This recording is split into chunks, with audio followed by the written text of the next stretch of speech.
Having a bad roommate can be a complete nightmare. So much so you want to move out as soon as possible. Well, that's what the plaintiff Dinara did. And you know what? The defendant Carolyn didn't like that very much. So she decided to make it as difficult as possible for Dinara to find a new roommate, costing her $5,400. That's a lot of cheddar. Now Dinara is suing Carolyn for interfering. Let's get into it. What brings you to court today, ma'am?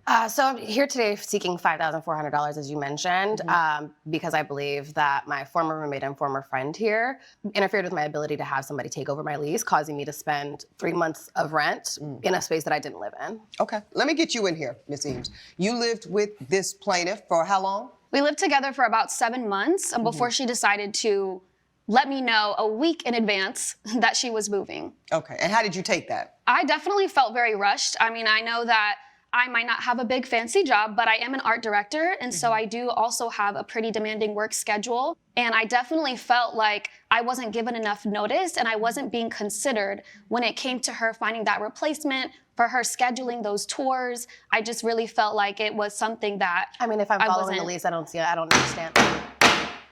Ms. Shepard, I'll do the questioning here. Thank you. Yikes! My butt just clenched.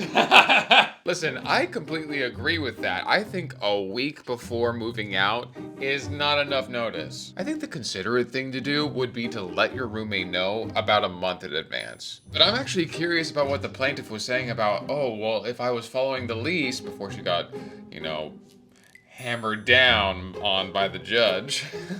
I'm curious as to what she meant by that. Like, does the lease have a different set of rules that are typical? Because I have never in my entire life ever heard a landlord being okay with a week's notice when there's a change of tenants. On the other hand, what did the defendant do to make it so then the plaintiff had to pay 3 months of rent when she wasn't living there? That's crazy. Okay, what time were the tours taking place, ma'am? I was accommodating their schedules, so this was early in the morning. She knows this, that as an art director, I do also have potential clients that I have to meet with. 9 times out of 10, those meetings are pre-planned, and she did not consider my work schedule. She would let me know maybe a day in advance, hey, I'm having someone come in tomorrow at 11. But if I have a pre-planned meeting, I can't cancel on my client less than 24 hours What do you in need to advance. be there for, ma'am? Well, I would be at home because I work from home sometimes, and I felt like she didn't understand you that. feel you were being disrupted? Yes. Okay. Let's get back to, you decide to leave, ma'am. Did you have a new place to live? I did. Okay, and you live there now? And do, yes, I do, Okay. Your Honor. And you were still held responsible for the, 3 months of additional rent? 3 months of additional rent. Okay. And ultimately, did somebody else take over this lease? No, our lease was terminated before. It just was terminated? Okay. As per our lease, I went and had the conversation with our landlord who approved. But as you said, she doesn't really get that approval and tried to find ways to interfere. I mean, Carolyn was acting ridiculous. She wouldn't say hi. She was playing loud music, clearly not trying to create a warm environment for someone who could potentially be her prospective new roommate. Let me ask you something, Ms. Eames. Were you indeed creating, intentionally, a hostile, unwelcoming, unfriendly environment as to thwart off these prospective tenants? No, Your Honor. No, you wouldn't do that. I would not do that. No, you wouldn't do that. So, Right there. She just gave the whole game away. Look, computer, zoom in. Enhance. Right there.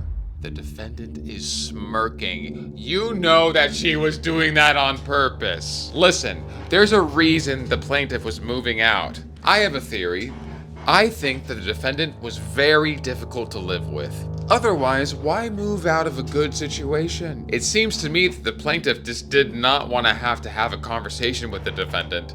So clearly, the defendant is kind of a see you next Tuesday.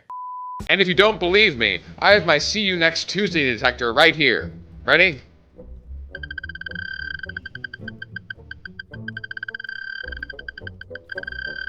See? Yeah, she's a cunt. Ethan would like to say that all of his jokes are in fact jokes and should not be taken seriously in any way, shape, or form. In fact, Ethan thinks of these jokes as purely for entertainment purposes, and if you're butthurt by Ethan making a joke, well then you can suck it. how would you describe your behavior? I describe my behavior as me being myself. I was not going to change my schedule, my personality, my lifestyle, just for these people that she was scheduling without considering my work. So you found it impossible, you're telling this court, to find someone to take over this lease, and you're saying it is because, and only because, of her attitude. I believe so. And I think there's plenty of evidence here from And the what do you people. say about that, ma'am? I don't mean to get emotional about it, but I genuinely was under the impression that Dinar and I were friends Okay. and that everything was fine. And so this was a hurtful experience for me. Yeah, so you were in your feelings, right? Yes, I was Yes. upset. She let me know a week in advance. Okay. By the way, I'm moving out next week. She has every right to move out at any time, as did you. The only requirement to be fiscally unobligated is to procure a replacement tenant. And guess what, ma'am? This court is satisfied that this plaintiff made every good faith, keyword here, reasonable effort to do so. You seem like a young lady who's a little bit spoiled, Miss Eames. Yeah, a little bit. I appreciate that you're creative and your schedule might be a bit different than the average, but this courtroom cannot specify and center you and your specific situation. So I don't think you wanted to just be considered, Miss Eames. I think you wanted to be centered in this. I think you wanted your feelings centered. I think you wanted your schedule centered. I think you wanted your lifestyle centered. And that is not anything that this court can uphold. Therefore, the court rules in full favor of the plaintiff, $5,400 per your demand. That is my ruling, ma'am. You need to figure out how to be a bit more mature in your business dealings moving forward. Roommates do not equal friends. That is my ruling. All rise. Dang, the judge right there just laid down a good old lesson. And that lesson being, don't be petty. Because that's gonna bite you in the butt at the end of the day. Now, I firmly believe that the plaintiff did everything right by the lease. She got approval from the landlord. She attempted to find new roommates. And yeah, you could say a week notice is really, really short.